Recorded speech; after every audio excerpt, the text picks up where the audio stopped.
اگر کسی کو چاہیے ہو تو اس میں حج مبرور کیا ہے، اس کے بھی 7 نکات ہیں، 7 پوائنٹس ہیں حج مبرور کے۔ تو جو ان 7 باتوں کا یا باقی باتوں کا اہتمام کر کے حج کرے گا، اس کا حج مبرور۔ اس کو کیا ملے گا؟ 400 آدمیوں کو وہ جہنم سے بچا کے جنت میں لے جائے گا، 400 آدمیوں کی شفاعت کا حق ملے گا۔ حافظ قرآن 10 کو لے کے جائے گا، شہید 70 کو، لیکن حاجی صاحب جنہوں نے صحیح طریقے سے حج کیا وہ 700 لوگوں کو لے کے جائیں گے۔ یہ جو حاجی ہوتا ہے نا، یہ اللہ تعالیٰ کے دربار میں ہمارا سب سے بڑا سفارشی ہے، بہت بڑا سفارشی ہے۔ حاجی صاحب جو ہیں یہ ہمارے لیے بڑے سفارشی ہیں۔ جب لوگ حج پہ جا رہے ہوں، جیسے آج کل فلائٹ شروع ہو چکی، کوئی انڈونیشیا سے وہاں پہنچ رہا ہے، کوئی بنگلہ دیش سے پہنچے گا، کوئی پاکستان سے، دنیا کے ملکوں سے لوگ آئیں گے، یہاں سے بھی سفر شروع ہو رہا ہے۔ تو جب حاجی جا رہا ہو تو ہمیں کیا کہنا چاہیے؟ سمجھ لیجئے ہمارا سفارشی ہے۔ ہر جانے والے حاجی کو یا عمرہ پہ جانے والے زائر کو 2 باتیں ضرور کہنی چاہیے۔ کوئی بتائے جی کون سی 2 باتیں؟ ایک دعا کرنی ہے، اور ایک سلام پیش کرنا ہے، اور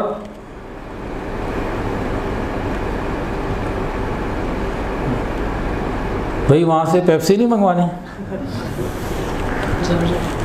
اچھا جی، 2 کام ضرور کہنے ہیں جی۔ نمبر 1 کام اسے کہنے ہیں، بھائی جب آپ کی مدینہ طیبہ حاضری ہو میرا نام لے کے سلام پیش کر دیں۔ بھائی میرا نام محمد ابراہیم ہے۔ جتنے لوگ بھی حج عمرے پہ جائیں اور یہ بیان سنیں تو ان کی خدمت میں درخواست ہے، جب جائیں زندگی میں، جب جائیں تو نام لے کے سلام پیش کر دیں۔ نام یاد نہ رہے تو اجتماعی طور پر سلام پیش کر دیں۔ ایک کام یہ ہونا چاہیے۔ دوسرا، حاجیوں سے یہ کہنا چاہیے کہ میدان عرفات میں میرے لیے دعا کر دیں، اور حاجیوں کو بھی چاہیے کہ وہ لسٹ بنا لے، لکھ لے وہ کس کس کے لیے کرنی ہے۔ سن لیجیے 2 باتیں سن لیجیے، ایک جانے سے پہلے آپ نے کہی، وہ عرفات میں اللہ کرے آپ کو یاد رکھے، اور ایک واپس آنے کے بعد ہے۔ سنیے، رسول اللہ صلی اللہ علیہ وسلم نے دعا مانگی، یا اللہ حاجی کی بھی مغفرت فرما، اور حاجی جس کی مغفرت کی دعا کرے اس کی بھی فرما۔ کتنی پیاری دعا ہے، یا اللہ حاجی کی بھی مغفرت فرما، اور حاجی جس کی مغفرت کے لیے دعا کرے اس کی بھی مغفرت فرما۔ حاجیوں کو چاہیے روز وہاں آدھا گھنٹہ کم سے کم دعائیں مانگا کریں، رشتہ داروں کے، جاننے والوں کے نام سوچ سوچ کے دماغ میں لا کے مانگے اللہ سے، اس نے کہا یا نہیں کہا۔ کتنی بڑی فضیلت ہے۔ اور پھر جب انسان حج کر کے آ جاتا ہے، حج کے بعد ہی آئے گا نا، حدیث کے اندر آتا ہے جب کوئی حاجی حج کر کے آئے، آگے جا کے اسے ملو، اسے اس کے اپنے گھر میں داخل ہونے سے پہلے دعاؤں کی درخواست کر دو، وہ تمہارے لیے دعا کرے گا، امید ہے کہ مغفرت ہو جائے گی کہ تمہاری۔ ہر حاجی کو یہ چاہیے کہ عمرہ کرنے والا جب احرام باندھ لے تو تلبیہ لبیک اللہم لبیک لبیک لا شریک لک لبیک ان الحمد والنعمت لک والملک لا شریک لک، یہ پڑھا کرے، اونچی آواز سے، مزیدار آواز سے پڑھا کرے، عورتیں آہستہ آواز سے پڑھیں۔ حدیث کے اندر آتا ہے جب کوئی یہ پڑھتا ہے تو دائیں سے کام شروع ہوتا ہے، بائیں سے بھی شروع ہوتا ہے، جتنے پتھر یا درخت اور جڑی بوٹیاں جو بھی کچھ ہے یہ سب پڑھنا شروع کر دیتے ہیں، گھومتے گھومتے پوری دنیا کا راؤنڈ ہو جاتا ہے۔ تو اتنی بڑی سعادت کی نعمت ہے یہ۔ حدیث کے اندر آتا ہے جو بیت اللہ شریف کا طواف کر رہا ہو نا، نہیں، حدیث کے اندر آتا ہے اللہ تعالیٰ کی 120 رحمتوں کا نزول ہر وقت وہاں ہو رہا ہوتا ہے، مکہ مکرمہ بیت اللہ شریف میں۔ 120 رحمتیں، اللہ جل شانہ کی 120 رحمتیں نازل ہو رہی ہوتی ہیں بیت اللہ پر۔ 60 ملتی ہیں طواف کرنے والوں کو، 40 ملتی ہیں جو وہاں نماز پڑھ رہا ہو، اور 20 ملتی ہیں جو فقط بیت اللہ شریف کو دیکھ ہی رہا ہو۔ نبی علیہ السلام نے فرمایا جس نے طواف کیا پورے اہتمام کے ساتھ، پوری فکر کے ساتھ، یعنی سنت کے مطابق، صحیح طریقے سے، آداب کے ساتھ، تو اس کا یہ عمل ایک غلام آزاد کرنے کے برابر۔ پھر نبی علیہ السلام نے فرمایا بندہ طواف کرتے ہوئے ایک قدم رکھتا ہے، دوسرا اٹھاتا ہے، ایک رکھتا ہے اٹھاتا ہے، یہ رکھنا اور اٹھانا، چلنا جو ہے نا، اس کا آگے بڑھنا، ہر قدم پہ ایک نیکی مل رہی ہے اور ہر قدم پہ گناہ معاف ہو رہا ہے۔ بعض لوگ پریشان ہوتے ہیں کہ جی اوپر جو چھت کا طواف ہے 1 گھنٹے کا ہے، تو بھئی جتنے قدم زیادہ ہوں گے تو ہم یہ یقین کریں نا گناہ بھی اتنے معاف ہوں گے، نیکیاں بھی اتنی ملیں گے۔ بیت اللہ شریف کے 4 کونے ہیں۔ ایک ہے حجر اسود والا کونا جہاں سے طواف شروع ہوتا ہے، اس سے پہلے والا اسے کہتے ہیں رکن یمانی۔ کیا کہتے ہیں جی؟ رکن یمانی۔ اس کونے کے اوپر جو ہے نا نبی علیہ السلام نے فرمایا کہ 70 فرشتے کھڑے ہوئے ہیں، اگر کوئی حج عمرہ کرنے والا وہاں یہ دعا مانگے تو وہ 70 فرشتے اس دعا پہ آمین کہتے ہیں۔ اللہم انی اسألک العفو والعافیہ فی الدنیا والآخرہ ربنا آتنا فی الدنیا حسنہ وفی الآخرۃ حسنہ وقنا عذاب النار۔ تو 70 فرشتوں کی دعائیں 70 فرشتوں کی آمین ہماری دعا پر ہو جاتی ہے۔ حجر اسود جب یہ آیا تھا تو سفید تھا، بنی آدم کے گناہوں نے اسے کالا کر دیا، اس نے چوسے ہیں۔ نبی علیہ السلام نے فرمایا حجر اسود کے بارے میں، خدا کی قسم قیامت کے دن اللہ اس کو نئی زندگی دے کر اس طرح اٹھائے گا، اس کی 2 آنکھیں ہوں گی جن سے وہ دیکھے گا، ایک زبان ہوگی جس سے وہ بولے گا، اور جن جن لوگوں نے اس کا استلام کیا ہوگا یا بوسہ لیا ہوگا ان کے بارے میں یہ گواہی دے گا۔ قریب جا کے بوسہ لینا یا دور سے فلائنگ کس استلام کر لینا دونوں برابر ہیں۔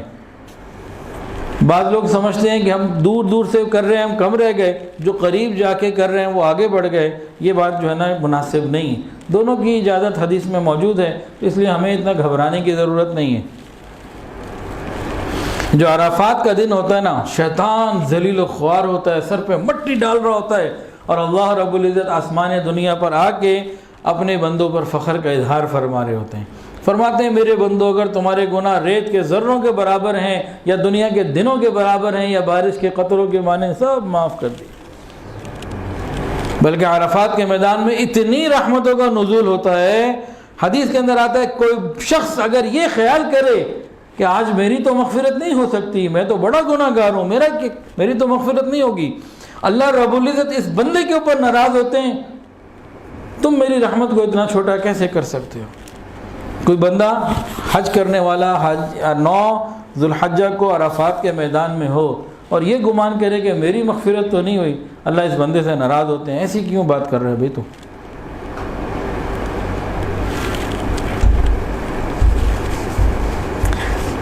حج میں نا ایک عمل ہے رمی۔ کیا ہوتا ہے جی یہ عمل، کسی کو معلوم ہے؟ شیطان کو کنکریاں مارنا۔ ایک مرتبہ نا حضرت مولانا سیف اللہ خالد نقشبندی رحمۃ اللہ علیہ وہ حج پہ گئے ہوئے تھے،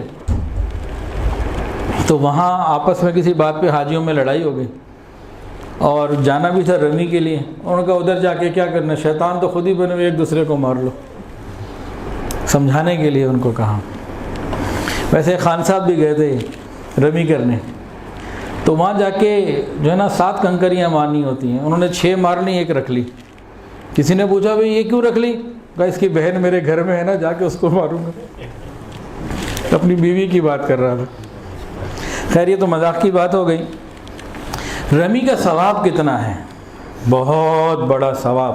سنیے، قیامت کے دن یہ رمی کرنا ہمارے لیے نور کا ذریعہ ہوگا، حج عمرہ کرنے والوں کے لیے۔ ہمارے لیے کہ لفظ جو نکل رہا ہے اللہ ہم سب کو لے جائے اور بار بار لے جائے۔ تو حج کرنے والوں کے لیے، عمرہ کرنے والوں کے لیے قیامت کے دن نور۔ اور نبی علیہ السلام نے فرمایا کہ رمی کا جو ثواب تمہیں ملنا ہے نا، تم اس کو سمجھ ہی نہیں سکتے جب تک کہ قیامت کے دن تمہیں مل نہ جائے۔ اتنا بڑا ثواب ہے، جتنا بھی سمجھا لو سمجھ نہیں آنی، اتنا بڑا ثواب۔ اور ایک حدیث کے اندر آتا ہے کہ کنکری مارنے پر، ہر کنکری مارنے پر اللہ رب العزت اتنا بڑا ایک گناہ معاف کر دیتے ہیں، اگر وہ معاف نہ کیا جاتا اکیلا ہی جہنم میں ڈالنے کے لیے کافی تھا۔ اتنا بڑا گناہ ہر رمی کے اوپر معاف ہوتا ہے، اتنی بڑی نعمت ہے۔ اچھا جی، حج کرنے کے بعد نا، عمرہ کرنے کے بعد ایک عمل ہوتا ہے، اس کو کہتے ہیں سر منڈوانا یا کتروانا۔ 2 کام ہوتے ہیں، حلق کروانا نا، گنجا ہونا، اس طرح پھروانا، اور ایک ہوتا ہے قصر، تھوڑے سے بال کاٹ لینا، تھوڑے سے رہ جائیں، مطلب اس کی ایک ترتیب ہے۔ تو حلق بہتر ہے یا قصر؟ ہاں جی حلق۔ نبی علیہ السلام نے دعا کی، اے اللہ سر منڈوانے والوں کی، اس طرح پھروانے والوں کی مغفرت فرما۔ لوگوں نے کہا یا اللہ قصر والوں کی، کترانے والوں کی دعا کرے، ان کے لیے بھی یا رسول اللہ۔ لوگوں نے کہا یا رسول اللہ صلی اللہ علیہ وسلم جنہوں نے حلق نہیں کیا، خالی کتروایا، ان کے لیے دعا کریں۔ نبی علیہ السلام نے پھر دعا کی یا اللہ حلق کرنے والوں کی مغفرت فرما۔ پھر لوگوں نے کہا جنہوں نے حلق نہیں کروایا ان کے لیے بھی۔ پھر نبی علیہ السلام نے تیسری مرتبہ بھی وہی دعا کی، اللہ حلق کرنے والوں کی مغفرت فرما۔ لوگوں نے پھر کہا یا رسول اللہ وہ جنہوں نے حلق نہیں کیا ان کے لیے۔ چوتھی مرتبہ نبی علیہ السلام نے ان کے لیے پھر دعا کی۔ یہ بال تو ختم ہو جاتے ہیں اور بال تو پھر دوبارہ آ جاتے ہیں، تو نبی علیہ السلام کی 3 دعائیں لینا بہتر یا حلق نہ کروا کے 1 دعا لینا بہتر؟ بندہ خود اپنی سوچ سے کام لے۔ اور جو قصر کرواتے ہیں نا، ان میں سے اکثر لوگ گڑبڑ کرتے ہیں، اور جس نے 2-3 دفعہ کروانا ہے اس کے تو بال رہ ہی نہیں جاتے، کیونکہ جب قصر بھی کرنے ہیں تو ایک خاص تعداد ہے بالوں کی، اتنے ضرور کٹنے چاہیے۔ اس معاملے میں لوگ بہت گڑبڑ کرتے ہیں۔ اب حدیث سے ایک بڑی تفصیلی ہے، بڑے مزیدار ثواب اس میں ہیں۔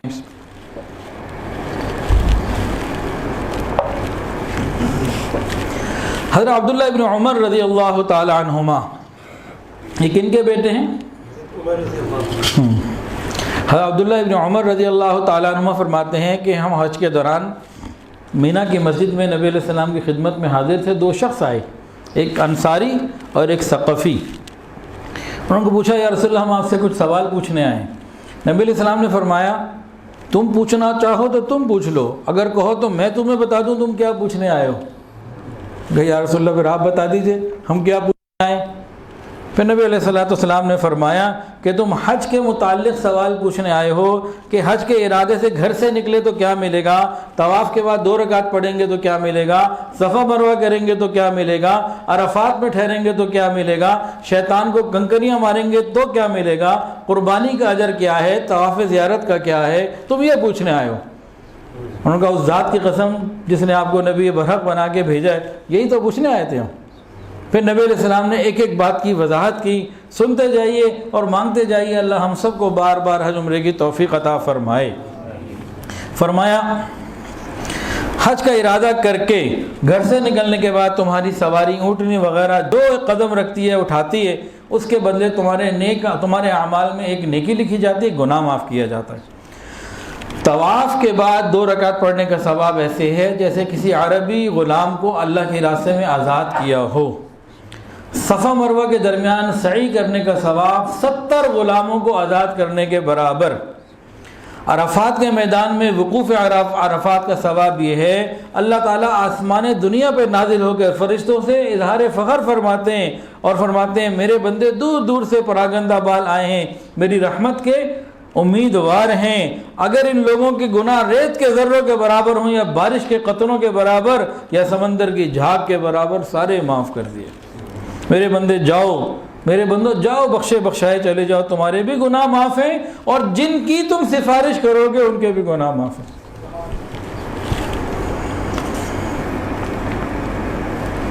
شیطانوں کے کنکریاں مارنے کا حال یہ بتایا کہ ہر کنکری کے بدلے ایک اتنا بڑا گناہ معاف ہوتا ہے جو اکیلا ہلاک کر دینے والا ہو، اور قربانی کا بدلہ اللہ تعالیٰ کے پاس تمہارے لیے ذخیرہ ہے۔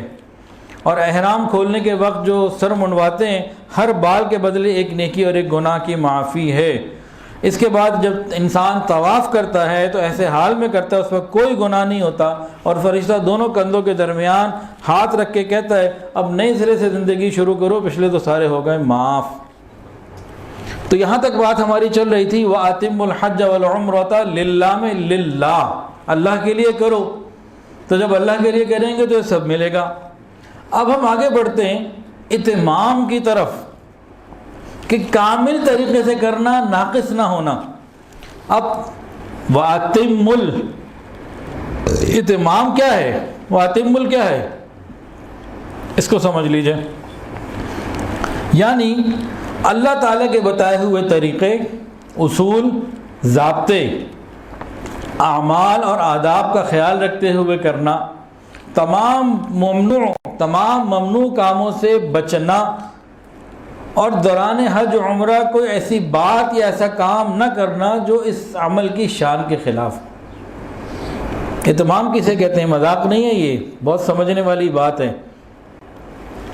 یعنی اللہ تعالیٰ کے بتائے ہوئے طریقے اور ضابطے کے مطابق اعمال اور آداب کا خیال رکھتے ہوئے کرنا، تمام منع کردہ چیزوں سے منع ہو جانا، اور دوران حج عمرہ دوران سفر کوئی ایسا کام نہیں کرنا، ایسی بات نہیں کرنی جو اس عبادت کی شان کے خلاف ہو.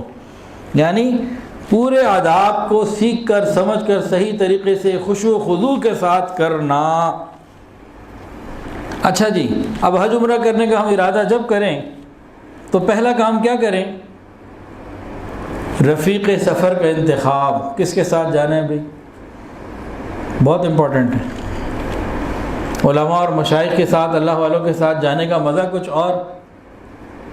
تو رفیق سفر ایسے ہوں کہ ہم بھول جائیں وہ ہمیں یاد دلائیں، ہم سستی میں پڑے وہ ہمیں ہمت دلائیں، ہم پریشانی کی طرف چلے جانے لگیں وہ صبر دلائیں، نیکی کی ترغیب دینے والے ہوں. تو حج عمرے کا سفر جو ہے اس میں ہم اپنے ساتھیوں کو دیکھیں کن کے ساتھ جانا ہے، تو نیک لوگوں کے ساتھ جانا چاہیے. ورنہ میں نے خود دیکھا مینا کے میدان میں مرد عورتوں کو مکس گیدرنگ کرتے ہوئے بھی اور سگریٹ پیتے ہوئے بھی میں نے خود دیکھا. تاش کھیلتے ہوئے بھی دیکھا، فیس بک کے اوپر ٹائم پاس کرتے ہوئے بھی دیکھا. یہ سب کیا ہوتا ہے؟ حرم میں بیت اللہ شریف کے سامنے فیس بک کے اوپر ٹائم پاس، ویڈیو گیم اور انٹرنیٹ لگا کے ادھر ادھر کی غلط حرکتیں کرتے ہوئے بھی دیکھا، نظر آتے ہیں. تو اگر رفیق سفر اچھے ہوں، ماحول اور صحبت اچھی ملے تو یہ قیمتی بن جاتا ہے، ورنہ یہ نقصان ہو جاتا ہے. ایک اور کام جو ہے نا حج عمرے پہ جانے والوں کو کرنا چاہیے، وہ ہے اللہ تعالیٰ سے مدد طلب کرنا. کیسے؟ بعض اعمال ایسے ہوتے ہیں جب انسان وہ کرتا ہے نا تو اللہ تعالیٰ کی مدد خود بخود شامل حال ہو جاتی ہے. تو وہ کون سے اعمال ہیں؟ روزانہ صبح سورہ یاسین کی تلاوت ہے، اشراق کی نماز ہے، اس کے علاوہ صلاۃ الحاجت ہے. جب انسان حج عمرے کا ارادہ کر لے اور جانے سے پہلے روزانہ جب تک نہیں وقت آ رہا فلائٹ کا 2 نفل کم سے کم روز پڑھتا رہے، اللہ سے مدد مانگتا رہے، تاکہ غیبی مدد شامل ہوگی تو کام آسان ہو جائے گا. درود شریف کی کثرت کرتا رہے. جب کچھ نہ کچھ اعمال پہلے سے کرتا رہے گا تو کیا ہوگا؟ مدد شامل حال رہے گی، کام آسان ہو جائے گا.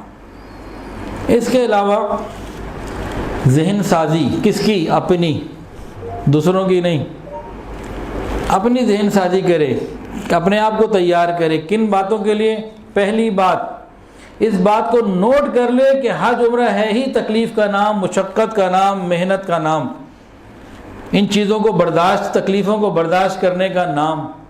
کوئی یہ چاہے کہ جی میں VVIP حج کروں اور مجھے کوئی تکلیف نہ آئے، یہ ممکن نہیں ہے. حج عمرہ ہے ہی مشقت کا نام اور اجر ہے ہی مشقت کے بقدر. تو اپنے آپ کو تیار کرے کہ اس راستے میں کچھ نہ کچھ رگڑائی میری ہونی ہے، مجھے مانجا جائے گا، تو پہلے سے تیار رہے. اگلا کام کیا کرے؟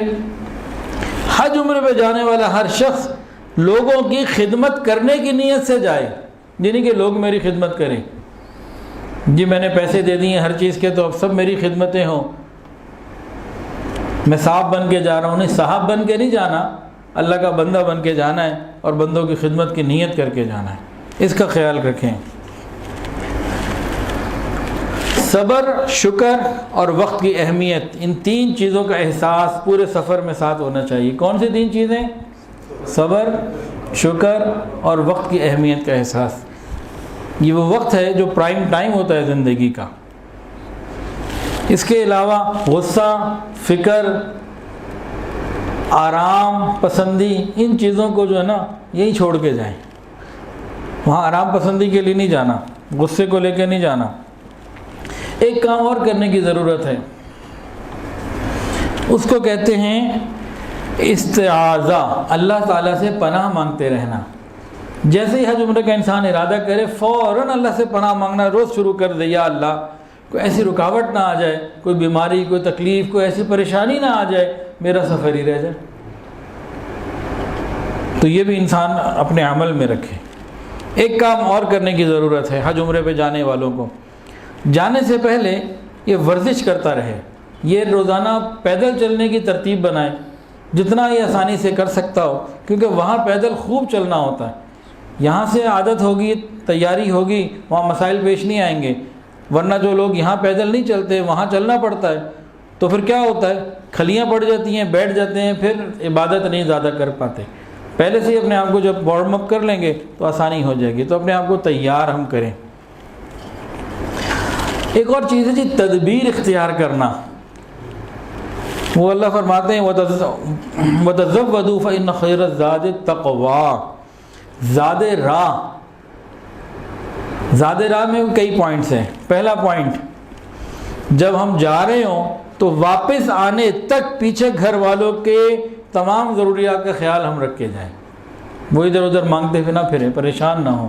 ایک کام، اپنے پاس نقد رقم ساتھ ہونی چاہیے، کتنی وہ بھی پوچھ لیا جائے کہ ہمارا پیکیج کون سا ہے اور ہماری ضرورت کتنی آئے گی، واپس آنے تک ہمارے پاس نقد رقم اتنی ہونی چاہیے کہ ہمیں کسی سے مانگنا نہ پڑے، بلکہ ہم کسی کی مدد کرنے والے بھی ہوں اور صدقہ وغیرہ بھی دے رہے ہوں۔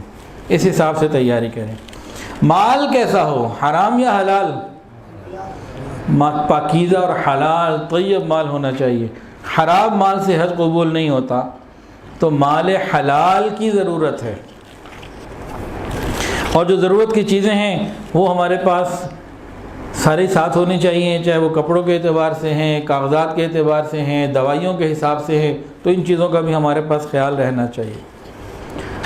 حج عمرے کی بار بار ہم نہ تکرار کریں، کتابوں کے پڑھنے کی یا واٹس ایپ کے کلپس ہیں، بیانات ہیں، ان کو بار بار سننے کی، جتنا سنیں گے بار بار سنیں گے اتنا فائدہ ہوگا۔ ایک کام اور بھی کریں کہ مستند مفتی حضرات کے 2-4 نمبر اپنے پاس رکھیں، 2-4 مفتی حضرات سے نا یہاں ہمارا رابطہ، تعلق، محبت ہونی چاہیے، اور ان سے کہہ کے جائیں جی میں حج پہ جا رہا ہوں، کوئی مسئلہ پیش آیا، ضرورت ہوئی تو میں آپ سے رابطہ کر لوں گا، واٹس ایپ پہ رابطہ کر لے بندہ۔ تو کئی لوگوں کے نمبر کا فائدہ یہ ہوگا کہ کسی وقت کسی سے رابطہ ہوتا ہے، کسی وقت نہیں ہوتا، تو آسانی رہتی ہے۔ تو مستند مفتی حضرات کے نمبر ہونے چاہیے، ایسے نہیں کہ خود ہی امام گوگل سے پوچھ لیا اور اللہ اللہ خیر صلی اللہ۔ مستند لوگوں سے پوچھ کے چلنا ہے، گوگل کے پیچھے نہیں چلنا۔ گوگل کے پیچھے چلے تو قیامت کے دن جدھر گوگل ہوگا پیچھے چلنے والے بھی ادھر ہی ہوں گے پھر، اور وہ کدھر ہوگا آپ خود سمجھ سکتے ہیں۔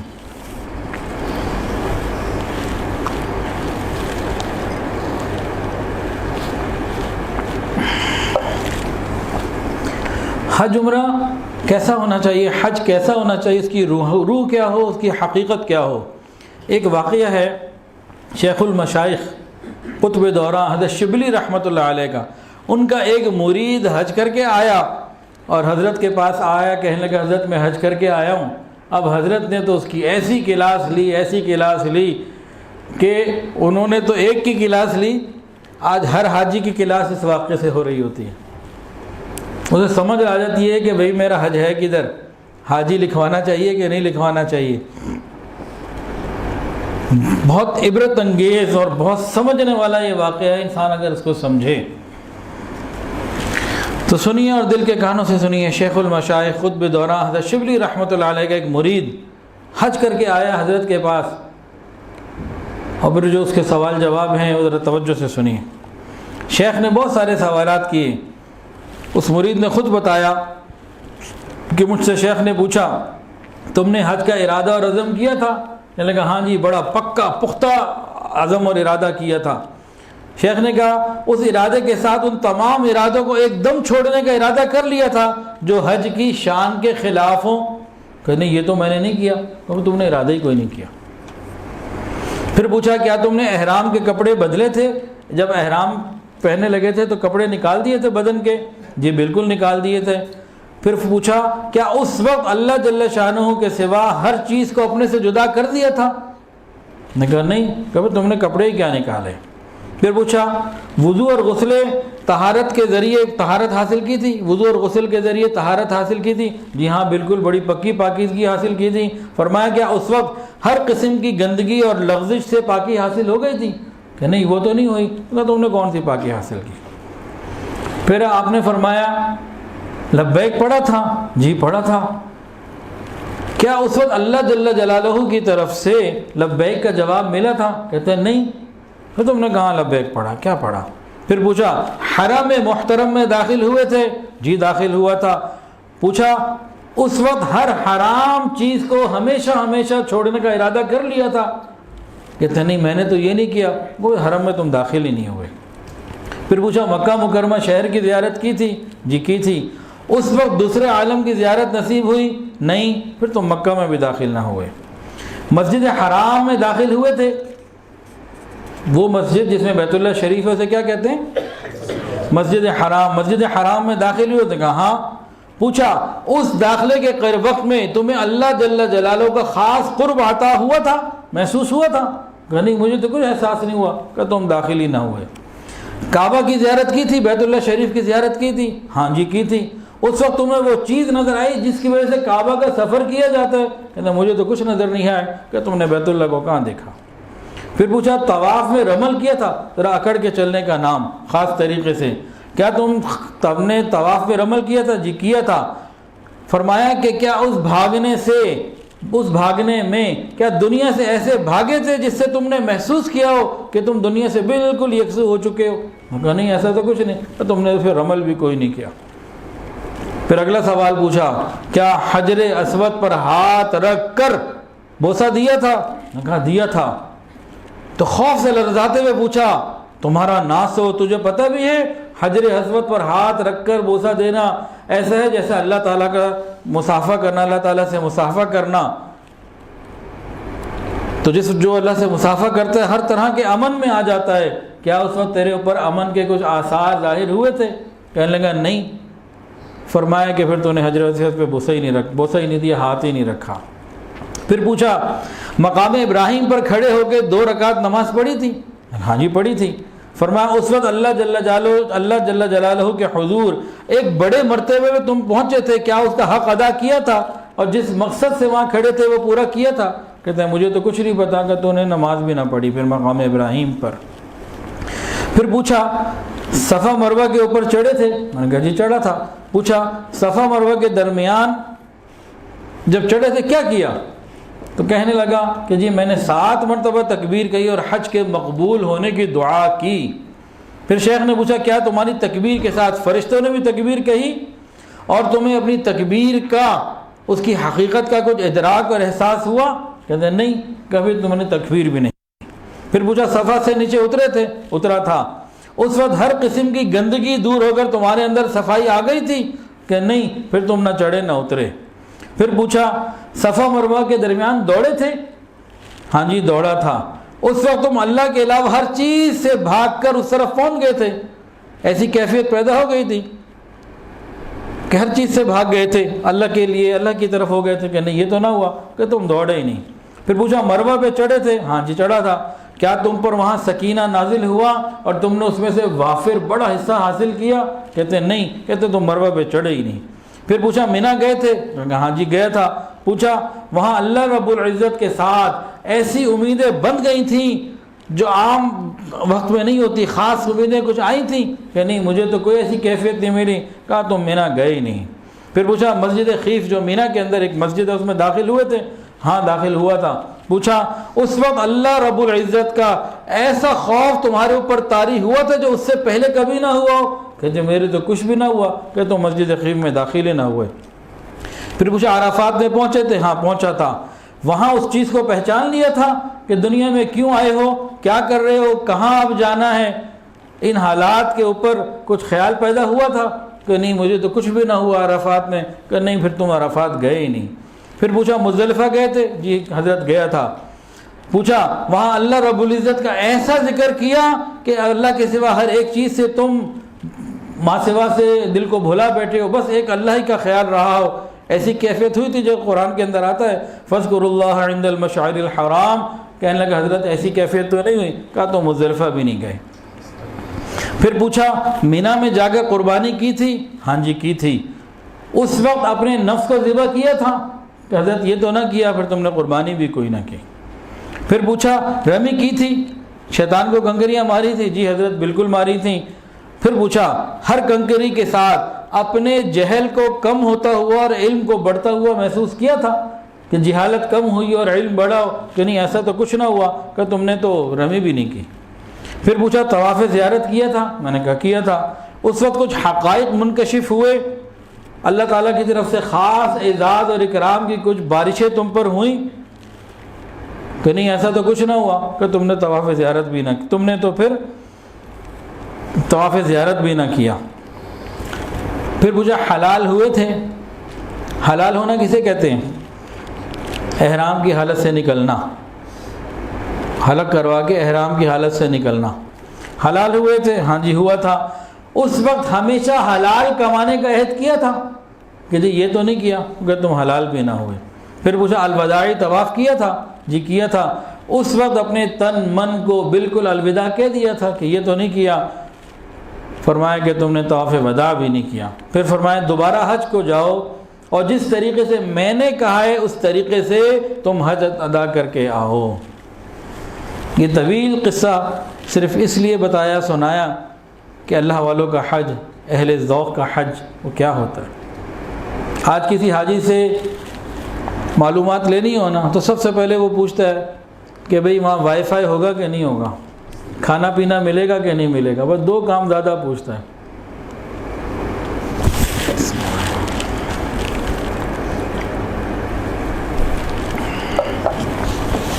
سفر حج شروع کرنے سے پہلے ہم توبہ ضرور کریں. جو بھی حج عمرے پہ جا رہا ہو، جب جا رہا ہو، سچے دل سے توبہ کریں. حقوق اللہ اور حقوق العباد دونوں کو ادا کرنے کا اہتمام کریں. کتنے لوگ ایسے ہیں جو حج کے لیے جا رہے ہوتے ہیں، پیچھے ماں باپ ان سے تنگ ہوتے ہیں، پریشان ہوتے ہیں، ناراض ہوتے ہیں. کسی سے کوئی لڑائی جھگڑا ہے وہ انسان معاف کروائے، کہا سنا معاف کروائے، ان معاملات کو کلیئر کر کے جائے. مالی حق ذمہ ہو ادا کرے، نہیں جو پیچھے ایسا اہتمام کرے کہ اگر وہاں اس کا انتقال ہو جائے تو پیچھے ادا بھی ہو، وصیت کر کے جائے. تو ان چیزوں کی بھی بڑی اہمیت ہوتی ہے. حج عمرے پہ جانے والے یہ عبادت کا مزاج یہاں سے بنا کر جائیں. یہ ایک بہت اہم بات ہے. عبادت کا مزاج یہاں سے بنا کے جائیں، وہاں جا کے نہیں بنانا کہ جی یہاں تو اپنے کام کاروبار میں، جاب میں، بزنس میں دن رات مشغول ہے بری طرح، وہاں جائیں گے ایک دم عبادت پہ لگ جائیں گے. نہیں، یہیں سے اپنے عبادات اور اپنی معاملات کو ایسا کریں کہ وہاں جا کے دعا مانگنا آسان ہو، وہاں جا کے پھر نمازیں پڑھنا آسان ہو، وہاں جا کے پھر اللہ کو منانا آسان ہو. یہیں سے اتباع سنت کو سیکھنا اور عمل میں لانا شروع کریں. دیکھیں کوئی بھی پہلوان میدان میں اس وقت اترتا ہے جب پہلے سے کچھ تیاری کر کے جا چکا ہو. جس نے پہلے کوئی تیاری نہیں کی وہ میدان میں اترے گا تو مار کھائے گا، ناک آؤٹ ہوگا اس کا. تو یہاں سے مزاج بنا کے جائیں. سفر حج میں ایک کام کیا کرنا ہے، حج کا سفر ہو یا عمرے کا، بالخصوص حج کا، پورے سفر میں دعاؤں کی اور ذکر کی کثرت. حضور صلی اللہ علیہ وسلم نے 5 گھنٹے دعائیں کی، ہر موقع پہ دعائیں کی، لمبی دعائیں کی اور ہر لمحہ اللہ کا ذکر کیا. فاذکروا اللہ عند المشعر الحرام. اور واپس آنے کے بعد بھی حکم ہے کہ تم اللہ کا ایسے ذکر کرو جیسے اپنے باپ دادا کا ذکر کرتے ہو، بلکہ اس سے زیادہ کرو. قریش کے لوگ اپنے بڑوں کا ذکر بڑے فخر سے کرتے تھے، بار بار کرتے تھے. اللہ نے ان کو انہی کی مثال میں سمجھایا کہ جس طرح تم اپنے باپ دادا کا ذکر فخر سے کرتے ہو اور خوب کرتے ہو، اللہ کا ذکر اس سے زیادہ کرو. تو یہ کام بہت ضروری ہے وہاں پہ. سفر حج میں یا عمرے میں تلبیہ لبیک اللہم لبیک خوب کثرت سے مکمل پڑھیں. نبی علیہ الصلوۃ والسلام نے تلبیہ پڑھا، صحابہ تلبیہ پڑھ رہے تھے. اللہ کی شان حضرت جبرائیل علیہ السلام آئے اور آ کے عرض کیا یا رسول اللہ آپ بھی اونچی آواز سے پڑھیے، اپنے ساتھیوں کو بھی کہیے اونچی آواز سے پڑھیں. آپ زمین پر اونچی آواز سے پڑھیں گے، اللہ تعالیٰ عرش پر سنیں گے. فرمائش آئی اللہ تعالیٰ کی طرف سے کہ ان سے کہیں کہ اونچی آواز سے تلبیہ پڑھیں.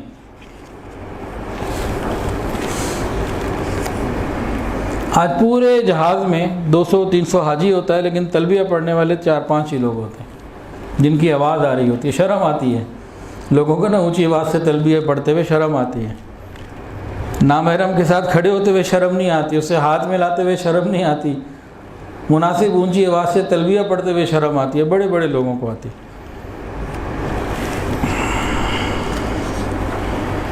سفر حج میں اچھے اخلاق کا مظاہرہ کرنا۔ حج کیا ہے؟ لوگوں کو کھانا کھلانا اور سلام کرنا۔ حج کی نیکی کیا ہے؟ لوگوں کو کھانا کھلانا، یعنی ان کی خدمت بھی کرنا، کھانا بھی کھلانا اور سلام بھی کرنا۔ پورے حج عمرے کے سفر میں غصہ بالکل نہیں کرنا، جگہ جگہ غصہ آتا ہے، شیطان پورا زور لگاتا ہے کہ اس کے حج کو یہیں پہ ضائع کر دو، یہ پاکستان لے کے کچھ نہ پہنچے، اپنے ملک خالی آدھی پہنچے، تو غصہ نہیں کرنا۔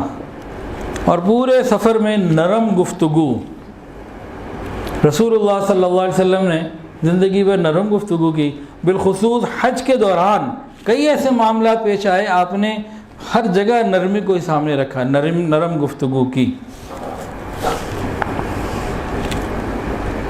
حج کرنے والوں کو چاہیے کہ ہر شخص یہ سوچے کہ میں تو باقی حاجیوں کا خادم ہوں، خادم بن کر رہے ہیں۔ حضرت عباس رضی اللہ تعالیٰ عنہ جب منی میں موقع تھا نا، تو انہوں نے نبی علیہ السلام سے اجازت دی، یا رسول اللہ صلی اللہ علیہ وسلم مجھے اجازت دے دیجئے، میں بجائے یہ کہ منی میں رہوں، میں مکہ میں رہ کے لوگوں کی خدمت کروں، انہیں پانی پلاؤں، آپ اگر اجازت دیں۔ تو نبی علیہ السلام نے اجازت دے دی تھی۔ تو وہ چاہتے تو منی میں ساری رات اور سارا دن دعائیں کر سکتے تھے، لیکن حاجیوں کی خدمت کو انہوں نے قبول کیا، پسند فرمایا، اور نبی علیہ السلام نے بھی اجازت دی، تو خادم بن کر رہیں۔ نبی علیہ السلام نے فرمایا تم میں سے جو شخص اپنے بھائی کو جو نفع پہنچا سکتا اسے چاہیے کہ نفع پہنچا دے۔ سفر حج میں اپنے تمام ساتھیوں کے ساتھ اچھا رویہ اختیار کریں، فتنہ اور فساد سے بچیں۔ سفر حج میں تمام اعمال بہت سکون اور وقار کے ساتھ کریں، جلد بازی سے بچنا ہے۔ حج کے ارکان ایسے نہیں کرنے کہ سر سے بوجھ اتارنا ہو۔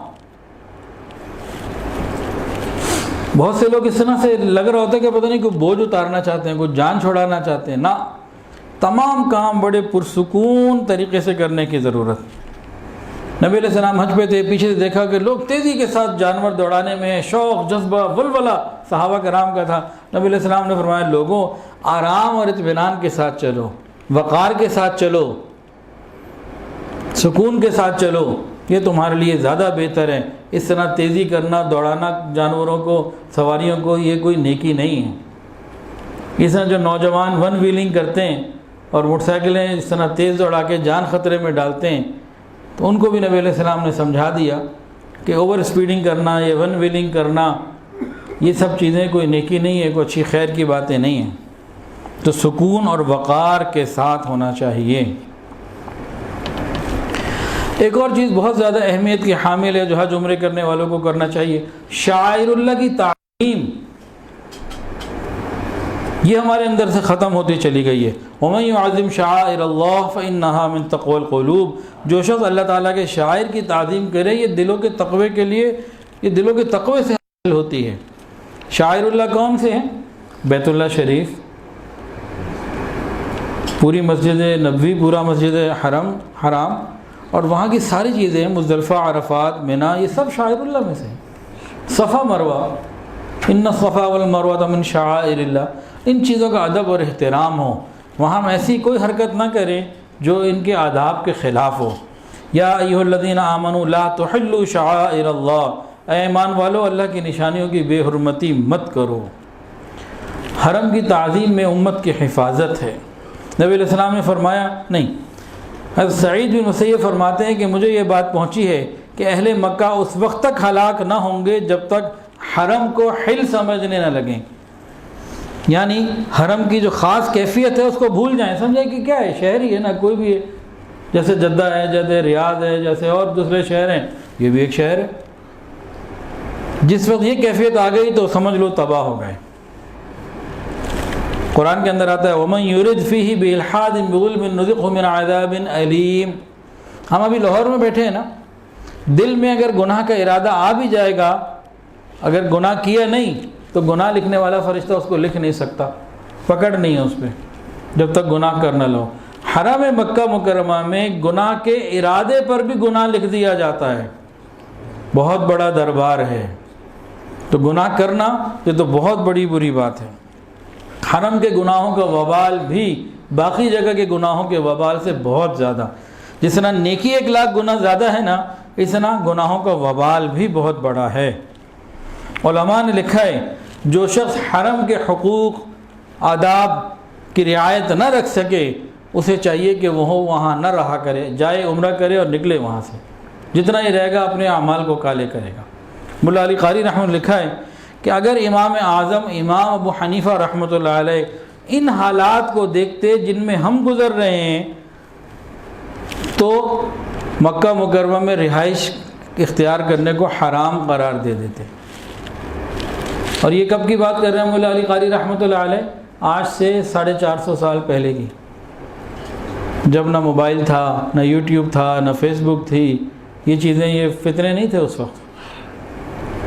وہ بتا رہے ہیں کہ امام اعظم امام حنیفہ رحمۃ اللہ علیہ جو سن 80 ہجری، یہ ان کے 900 سال بعد کی بات ہے کہ 900 سالوں میں اتنی تبدیلی آ گئی ہے ہم لوگوں میں کہ وہ کہتے ہیں اب تو مکہ میں رہنے کی ضرورت نہیں، آؤ طواف کرو، بیت اللہ کو دیکھو، عمرہ کرو، نکلو باہر یہاں سے، کہیں تمہارے اوپر یہ نقصان نہ بن جائے زیادہ رہنا یہاں. تو اگر 400 سال پہلے کوئی اللہ والے یہ بات کہیں تو آج ہمارے حالات کیا ہیں؟ اللہ اکبر کبیرہ. حجاج لوگ کچھ غلطیاں کرتے ہیں، ہمیں ان سے بچنے کی ضرورت ہے. گناہوں سے پرہیز نہیں کرتے، نگاہوں کی حفاظت نہیں کرتے. ساری دنیا سے عورتیں آئی ہوتی ہیں، یہ بیٹھ کے ان کو دیکھ رہے ہوتے ہیں، برے خیالات اندر بن رہے ہوتے ہیں. کھانا بے پناہ ضائع کرتے ہیں. کھانا ضائع کرنے میں تو حاجی کا جو کوئی نہیں ہے جی. بہت تھوڑے حاجی ہیں جو کھانے کا احترام کر لیتے ہیں. اکثر بوفے ہوتے ہیں. اور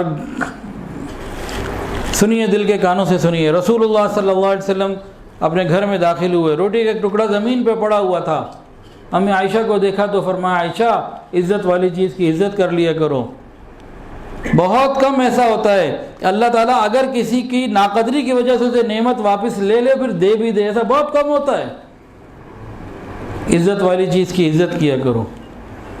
تو حاجی تو کھانا ضائع کرنا کوئی بات ہی نہیں سمجھتا، یہ بہت بڑا گناہ ہے اور حج مبرور سے محرومی کا ذریعہ بن سکتا ہے. اسی طرح نامحرموں سے میل جول، خلوت، تنہائی، موبائل پہ بیٹھ کے گانے سننا. میں نے دیکھا ہے جی، حرم شریف کی دیوار کے نیچے، مسجد حرام کی دیوار کے نیچے، اندر نہیں باہر جہاں سے داخل ہوتے ہیں، ایک شخص گانے سن رہا تھا انڈین. میں نے اسے سمجھایا کہ بھئی کہاں کھڑے ہو، کہ دیکھو تو صحیح کیا کر رہے ہو. کہا چلو چلو مولوی صاحب، تم نے اپنی قبر پہ جانا ہے، میں نے اپنی قبر میں جانا. ایسے دل پتھر ہو جاتے ہیں. وہاں گناہ کرنا کوئی آسان نہیں ہے، دل پتھر ہو جاتے ہیں، محروم ہو جاتا ہے انسان. بہت سے حاجی فرائض اور واجبات کو ترک کر دیتے ہیں.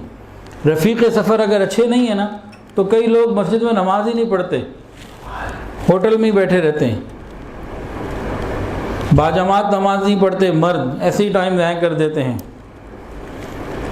اور وہاں پہ جا کے نا بحث مباحثے سے بچنا، تکرار سے بچنا، یہ بہت ضروری ہے. جہاں بیٹھیں گے روزانہ غیبت، یہاں بھی غیبت کے بارے میں کتنا بڑا گناہ، اور حرم شریف میں تو اس کو کئی گنا بڑھ جاتا ہے اس کا گناہ. تو حج عمرہ پہ جانے والے حضرات اپنی محفلوں کو بھی ٹھیک رکھیں، اپنے آپ کا خیال رکھیں. یہ سب وہیں پہ اپنے نیکیاں ادھر سے کما کے آتے ہیں، ادھر نکال رہے ہوتے ہیں. حاجی کو چاہیے کہ شکوے شکایات نہ کرے. بہت کثرت سے شکوے شکایات ہوتے ہیں، ہوٹل میں یہ نہیں ملا، یہ نہیں ملا، وہ نہیں ہوا، بہت شکوے شکایات. بھائی رب کے گھر پہنچ گئے، رب کے در پر آ گئے، کیا سوچنا، اس کا شکر ادا کرو. ہم تو اس قابل ہی نہ تھے کہ آتے اللہ لے آئے، تو اللہ تیرا شکر ہے. تو انسان اس طریقے سے وہاں رہا کرے، شکوے شکایات نہ ہو.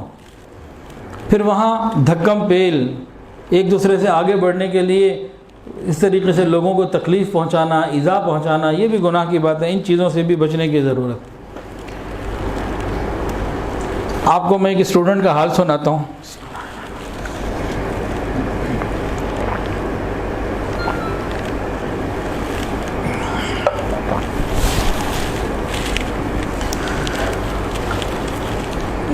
ایک اسٹوڈنٹ نے جناب 2 دفعہ عمرہ کیا وقفے سے.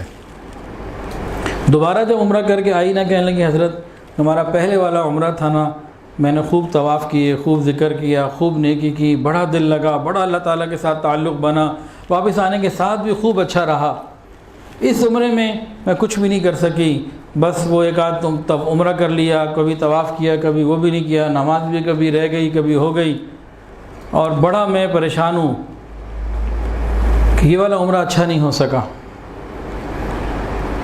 پھر خود ہی اس نے کہا حضرت جب پہلے عمرے پہ گئی تھی تو موبائل میرے پاس نہیں تھا، ابھی اینڈرائڈ موبائل ساتھ لے کے گئی تھی. تو یہ موبائل اتنا تو اثر لاتا ہے نا کہ اعمال کو تباہ کرنے کی تاثیر رکھتا ہے.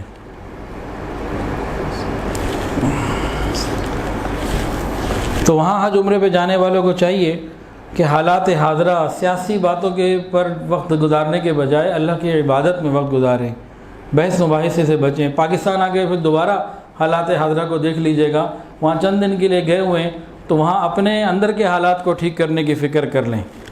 حرم شریف میں زیادہ سے زیادہ وقت گزاریں. حضرت مرشد عالم مولانا غلام حبیب رحمۃ اللہ علیہ فرمایا کرتے تھے کہ ایک زمانہ تھا کہ حاجی پکے ہوتے تھے، راستے کچے ہوتے تھے. ایک زمانہ ایسا گزرا ہے کہ راستے کچے ہوتے تھے، حاجی پکے ہوتے تھے. آج راستے پکے ہو گئے، حاجی کچے ہو گئے. سفر حج میں ہر کام سنت کے مطابق کرنے کی نیت کریں اور اس کی کوشش کریں. اس کا طریقہ کیا ہے؟ کتابیں ساتھ ہوں یا واٹس ایپ کے کلپ ساتھ ہوں. مثال کے طور پر 10 تاریخ کو ہم نے کیا کرنا ہے، 9 تاریخ کو ہم نے اس کو بار بار پڑھا اور سنا. اگلا ہمارا عمل کون سا ہے، 1-2 دن پہلے اس کو پڑھا اور سنا. اس میں بہت زیادہ آسانیاں ہو جاتی ہیں. اہتمام کرنے کی ضرورت. حرم کی ہر نیکی حرم مکہ کی 1 لاکھ کے برابر، اس کی قدر کرنے کی ضرورت ہے. وہاں پہ تہجد کی پابندی کا ہم اہتمام کریں. گناہوں کی معافی اپنی جگہ ہے اور قرب الہی کا ذریعہ اپنی جگہ. تو 4 کام تو وہاں پہ ہر حج عمرہ کرنے والے کو ضرور کرنے چاہیے. لمبی لمبی نفل ذرا لمبا ہو جائے. جس کو قرآن یاد ہے پورا قرآن پڑھے. ہمارے ایک مفتی صاحب ہیں، انہوں نے 1 رکعت میں پورا قرآن پڑھا. ابھی حیات ہیں، پرانی کہانی کوئی نہیں سنا رہا واقعہ کہ جی فلاں بزرگ کا واقعہ. وہ واقعے بھی ٹھیک ہیں، ہمارے پاس تو زندہ مثال موجود ہے. تو جن کو قرآن یاد ہے 1 سپارہ 2 سپارہ کم سے کم سورہ یاسین وہ پڑھا کریں. اور اگر کوئی ایسا بندہ ہے جس کو قرآن یاد نہیں، اس کو چند ہی صورتیں یاد ہیں، تو ایک ہی صورت کو 10-20-50 دفعہ پڑھ لے. نفل ہے، اس میں کیا ہے؟ سورہ فاتحہ 1 ہی دفعہ پڑھنی ہے. اس کے بعد کوئی صورت اسے یاد ہے، مثلا سورہ اخلاص یاد ہے، وہی 100 دفعہ پڑھ لے 1 رکعت پہ، 50 دفعہ پڑھ لے. ذرا لمبی نفلوں کے ساتھ تعلق پیدا کریں. دوسرا کام استغفار اپنے لیے اور پوری امت کے لیے. تیسرا کام لمبی لمبی دعائیں. اور چوتھا کام قرآن مجید کی تلاوت. یہ راتوں کو ضرور ہونا چاہیے. ہر رات کو یہ کام ضرور کچھ نہ کچھ ہونے چاہیے. اس طرح صلاۃ التسبیح روز ہو جائے تو بہت اچھا، نہیں تو ہر جمعے کو تو ضرور ہونا چاہیے. ابو عثمان حیری رحمۃ اللہ علیہ فرماتے تھے مصیبتوں کو اور غموں کو دور کرنے کے لیے صلاۃ التسبیح بڑی اکثیر چیز ہے. صلاۃ التوبہ یہ بھی حاجیوں کو روز پڑھنی چاہیے. اس کے علاوہ قضا نمازوں کی ادائیگی کا اہتمام یہ بھرپور طریقوں سے ہونا چاہیے. وہاں پہ آب زمزم خوب پینا چاہیے. اللہ نے ہمیں تو ایسے موقع دیے کہ وہاں بھی ہم لوگوں نے الحمدللہ زمزم خوب پیا. ہوٹل میں بھی لے جاتے تھے، خوب پیتے تھے. پاکستان بھی خوب بھر بھر کے لاتے تھے. ایک تو کین ہوتا تھا، پھر اپنے وزن کے اندر رہتے ہوئے جیسے ایک آدمی کو 30 کلو کی اجازت ہے تو ہم تو بازار سے چیزیں خریدتے نہیں تھے. کچھ کھجور یا باقی زمزم پیک ہو جاتا تھا تو آسانی ہوتی تھی. زمزم اندر اپنے وزن کے اندر بھی لے آتے تھے. اب تو بڑے حالات خراب ہو گئے. آب زمزم سب سے زیادہ بہترین پانی ہے ساری دنیا کا. یہ بات بالکل پکی ہے، یہ خراب نہیں ہوتا. اس کو کسی میڈیکل ٹریٹمنٹ کی ضرورت نہیں ہے. لیکن آج صحت کے نام کے اوپر ایمان کی کمزوری کی وجہ سے آب زمزم کو بھی میڈیکل ٹریٹمنٹ سے گزارتے ہیں. اس کی کیفیت کو خراب کر دیتے ہیں. میں تو سمجھتا ہوں کم کر دیتے ہیں، کمزور کر دیتے ہیں. اس کو ضرورت ہی نہیں ہے کسی چیز کی. اور اسی طرح پابندی بھی ہے، آب زمزم لا بھی نہیں سکتے. تو بھائی جو وہاں ہے وہ تو پی سکتا ہے نا. ابھی جانے والوں نے جو عمرے پر آئے، رمضان میں عمرہ کر کے آئے، وہ کہتے ہیں جی اب تو ہوٹل میں بھی نہیں لے جانے دیتے۔ تو بھئی وہاں ہی اب حرم ہی رہ گیا ہے آب زمزم کے لیے، تو خوب وہاں پئیں، خوب زمزم پئیں۔ منافق سے نہیں پیا جاتا آب زمزم، اور مومن سیر ہو کے پیتا ہے، تو آب زمزم خوب جو ہے نا وہ پئیں، جتنا نہ پی سکتے ہوں پئیں۔ تو اس میں انشاءاللہ العزیز بہت زیادہ آسانیاں ہو جائیں گی۔ اللہ تعالی ہم پر رحمت کی نظر فرمائے اور شوق کے ساتھ ہمیں ان اعمال کو کرنے کی توفیق عطا فرمائے۔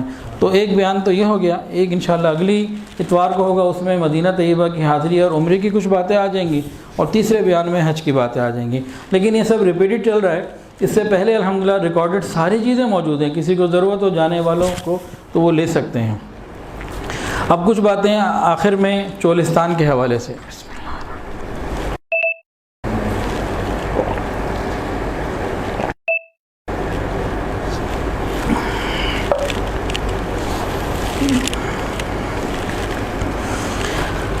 اللہ اکبر کبیرہ۔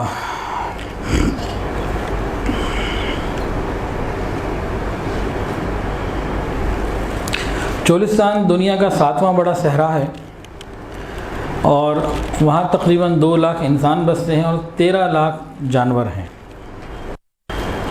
70 سالوں خشک سالی کا شکار ہے، اور بہت ساری ناقدریوں کا شکار وہ خطہ چل رہا ہے۔ آج کل جیسے کہ سوشل میڈیا کے اوپر اس کے بارے میں بہت تفصیلات آ رہی ہیں، آپ لوگوں نے بھی سب نے سنی اور دیکھی ہوں گی، پڑھی ہوں گی، کچھ نہ کچھ اندازہ تو ہوگا۔ تو گزشتہ پورے مہینے میں 5 مرتبہ مجھے چولستان کے مختلف راستوں سے اندر جانے کا موقع ملا، اور اس دفعہ تو ہم فہیم بھائی سے 4 ویل لے گئے تھے۔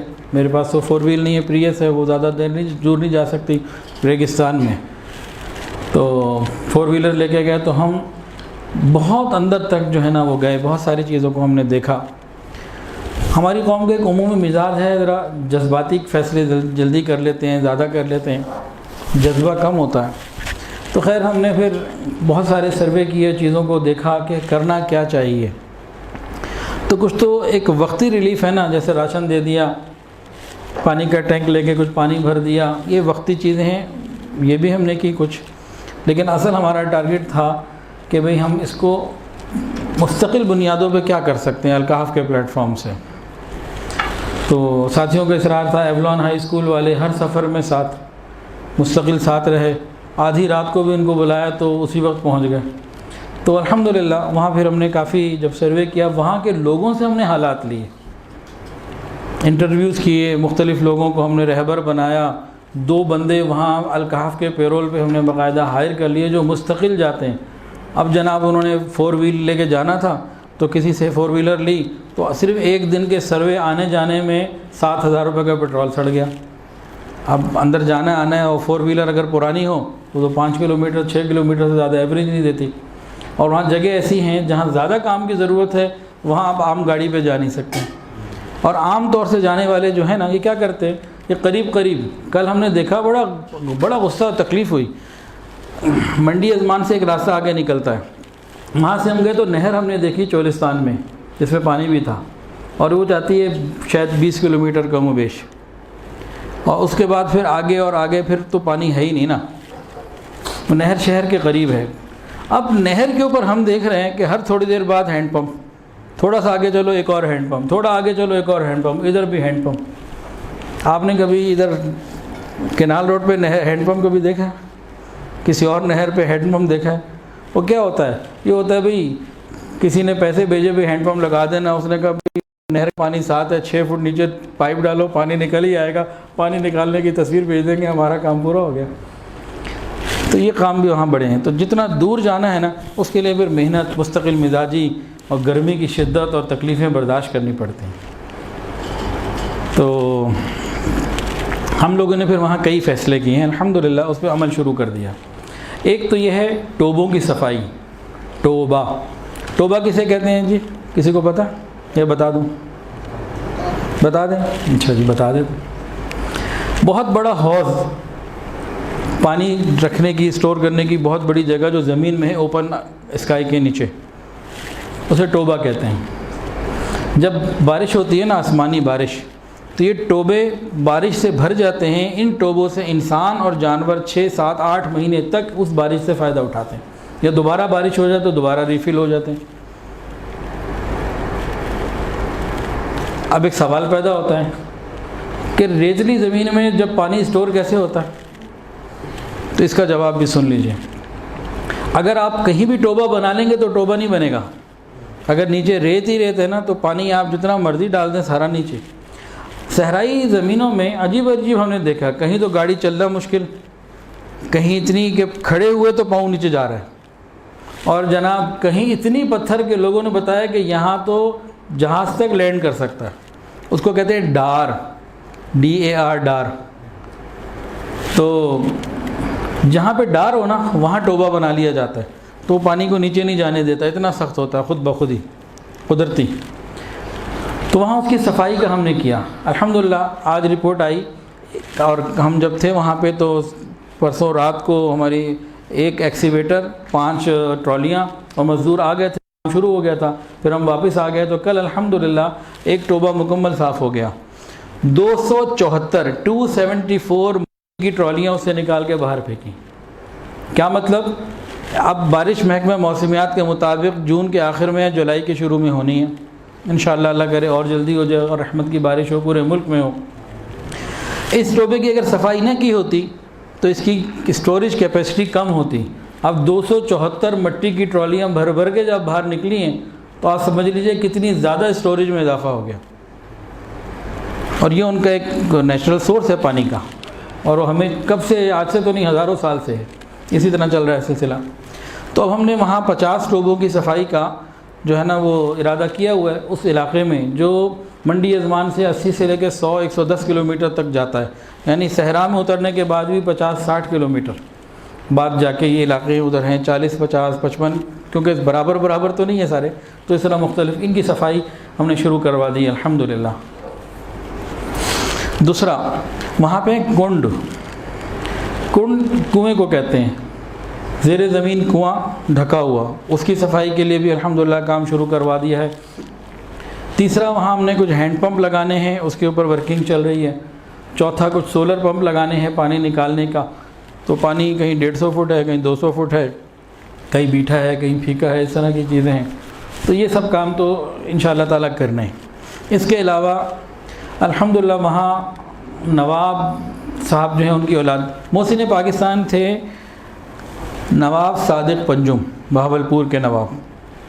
تو ان کی اولادوں سے الحمدللہ رابطہ ہوا، تو ان لوگوں نے پھر ہمیں 1 ایکڑ جگہ دی سدھارو والا ٹوبہ میں، اور اس کے علاوہ ایک عظیم والا ہے وہاں پہ بھی الحمدللہ جگہ مل گئی ہے. تو الکہف ریلیف سینٹر، تو دونوں جگہ پہ فی الحال ابھی ہم 2 جگہ پہ الکہف ریلیف سینٹر انشاءاللہ تعالیٰ بنائیں گے، جس میں پانی کا انتظام سولر کی دستیابی کے ساتھ، سولر سسٹم کے ساتھ انشاءاللہ مستقل بنیادوں پہ رکھیں گے.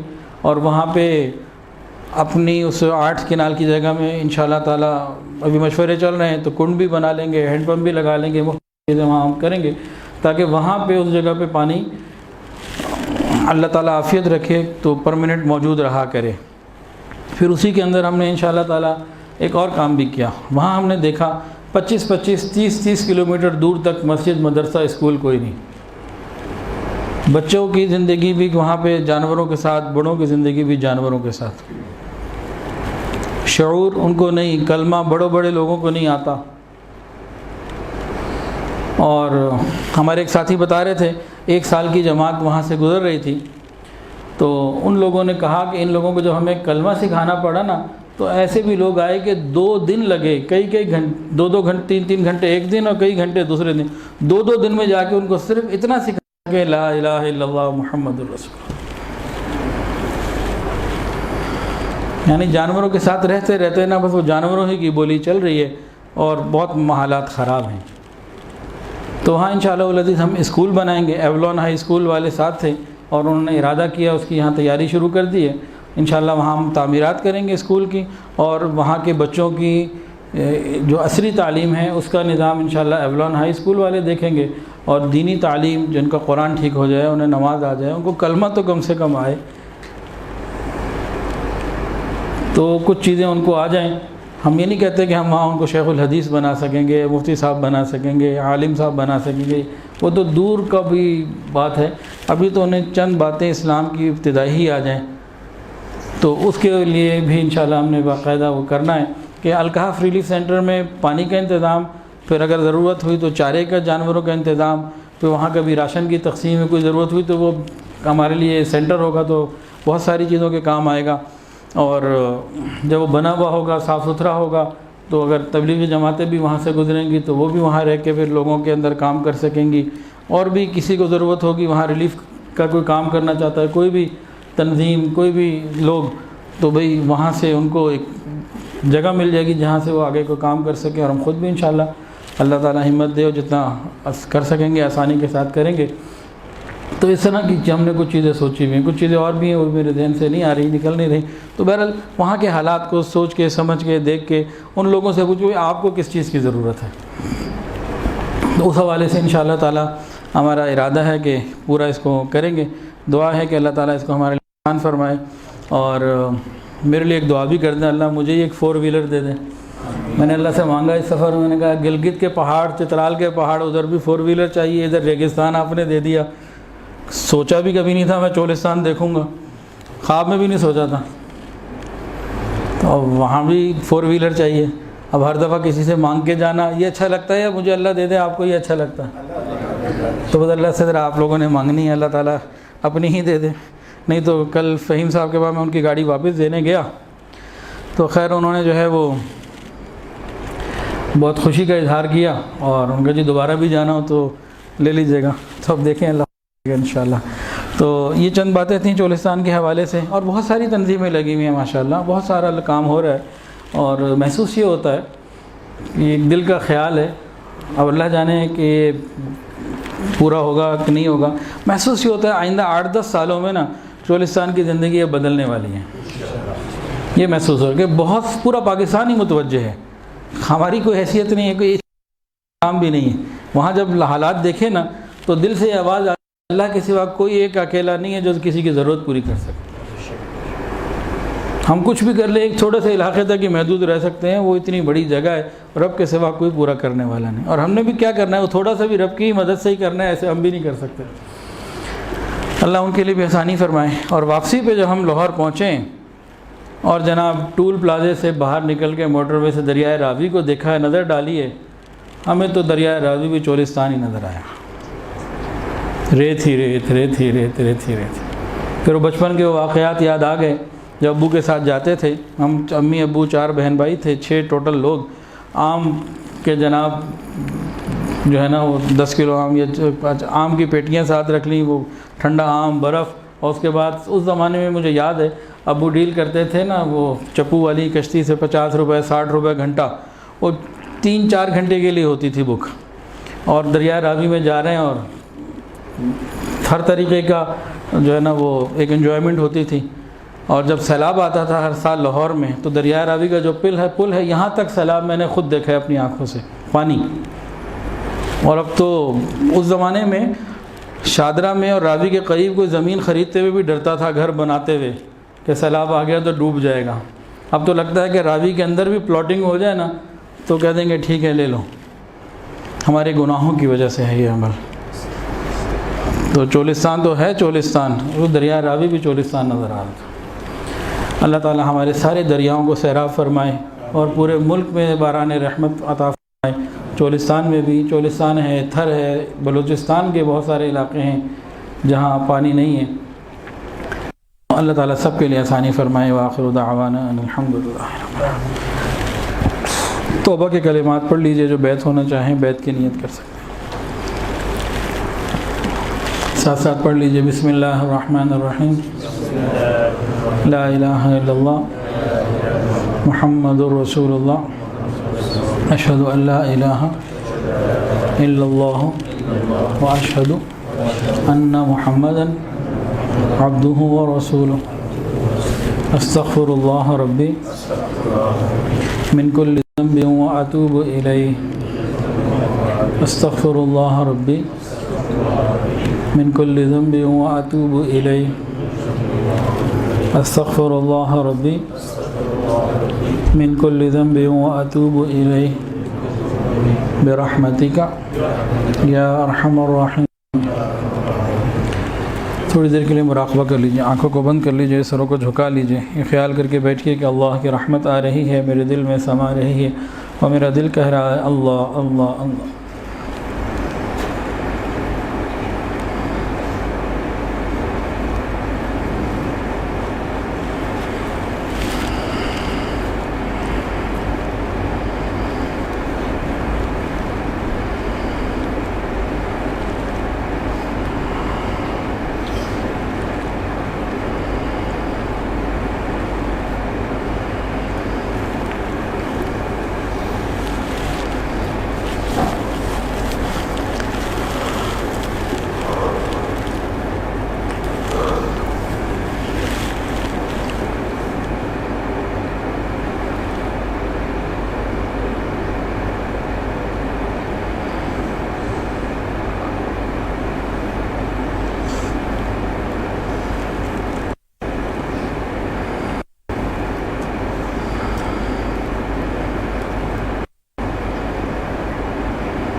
لا الہ الا اللہ محمد رسول اللہ۔ دعا کر لیجئے۔ الحمدللہ رب العالمین، الحمدللہ رب العالمین، الحمدللہ رب العالمین، وصلی اللہ علی النبی الامی الکریم۔ ربنا ظلمنا انفسنا وان لم تغفر لنا وترحمنا لنکونن من الخاسرین۔ اللہ ہم آپ عاجز مسکین بندے ہیں، اللہ ظاہر میں بندے، حقیقت میں نہایت ہی گندے ہیں۔ یا اللہ ہمارے دلوں کی گندگیوں کو دور فرما، ہمارے سینوں کو اپنے نور سے منور فرما، ہمارے دلوں کو اپنی یاد سے آباد فرما۔ رب کریم سینوں کو اپنی محبت سے لبریز فرما، خطاؤں سے درگزر فرما، عیبوں کی پردہ پوشی فرما۔ رب کریم اپنی رحمتوں کی پشت پناہی نصیب فرما، سر کے بالوں سے لے کر پاؤں کے ناخنوں تک نیکی تقوی عطا فرما، حیا اور پاک دامنی والی زندگی عطا فرما، بے حیائی سے محفوظ فرما، ہماری تنہائیوں کو پاکیزہ فرما، ہماری مجالس کو پاکیزہ فرما، ہماری راتوں اور باتوں کو پاکیزہ فرما، ہماری سوچ کو پاکیزہ فرما۔ یا الہ العالمین اپنے در سے لگائے رکھنا، اپنی رحمت کے سائے میں چھپائے رکھنا۔ یا اللہ ایک لمحے کے لیے کبھی کسی غیر کا محتاج نہ کرنا، یا اللہ ایک لمحے کے لیے کبھی کسی غیر کا محتاج نہ کرنا۔ رب کریم ہماری دعاؤں کو قبول فرما۔ یا الہ العالمین نبی کریم صلی اللہ علیہ وسلم کی سچی محبت اور کامل اتباع کی توفیق عطا فرما۔ رب کریم ہم پر اپنی خصوصی رحمت کی نظر فرما۔ یا الہ العالمین پوری امت کی حفاظت فرما، دعوت اور تبلیغ کے کام کی حفاظت فرما، جہاں اللہ اللہ خانقاہوں کی حفاظت فرما، تمام مساجد، مدارس، مراکز عربیہ کی حفاظت فرما، اقامت دین کی کوششیں کرنے والوں کی حفاظت فرما۔ رب کریم ہماری دعاؤں کو قبول فرما۔ یا الہ العالمین پورے ملک پر باران رحمت کا نزول فرما۔ یا اللہ اپنی رحمتوں کی بارشیں ہم سب کو عطا فرما، بالخصوص ان تمام علاقوں میں جہاں خشک سالی اور تنگیاں ہیں، اللہ بالخصوص چولستان، تھر اور بلوچستان کے علاقے، اللہ سب پر اپنی رحمت کی نظر فرما۔ یا اللہ ہم سب کو رزق حلال، آسان، فراخ اور بابرکت عطا فرما، حرام اور مشتبہ سے محفوظ فرما۔ یا الہ العالمین ہمارے عیبوں کی پردہ پوشی فرما، ہماری خطاؤں سے درگزر فرما، ہمارے گناہوں کو معاف فرما یا الہ العالمین۔ جب ہماری موت کا وقت آ جائے ہماری زبانوں سے کلمہ جاری فرما دینا یا اللہ، ہماری قبر کو جنت کا باغ بنا دینا، قیامت کے دن کو ہمارے لیے عزتوں کا میدان بنا دینا یا اللہ، قیامت کی ہولناکیوں میں اپنے عرش کا سایہ عطا فرما دینا یا اللہ، قیامت کے دن رسول اللہ صلی اللہ علیہ وسلم کی شفاعت عطا فرما دینا، حضور صلی اللہ علیہ وسلم کے مبارک ہاتھوں سے جام کوثر عطا فرما دینا یا اللہ، ہماری دعاؤں کو قبول فرما، ہم میں اور ہمارے گھروں میں جو بیمار ہیں شفا عطا فرما، جو پریشان ہیں پریشانیوں کو دور فرما، جو مقروض ہیں قرضوں کی ادائیگی آسان اسباب اپنی رحمت سے پیدا فرما۔ اللہ، حج عمرے پہ جانے والے جتنے لوگ ہیں جہاں سے بھی جا رہے ہیں اللہ، سب کو قبول فرما، سب کے لیے آسانیاں پیدا فرما، ہم سب کو بھی بار بار حج اور عمرے کی توفیق اپنے فضل سے عطا فرما۔ رب کریم ہماری دعاؤں کو قبول فرما یا الہ العالمین۔ بہت سارے لوگوں نے دعاؤں کے لیے کہا اور جو کہنا چاہتے تھے نہیں کہہ پائے، اور وہ لوگ جن کا حق ہے کہ ہم ان کے لیے دعا کرتے رہا کریں۔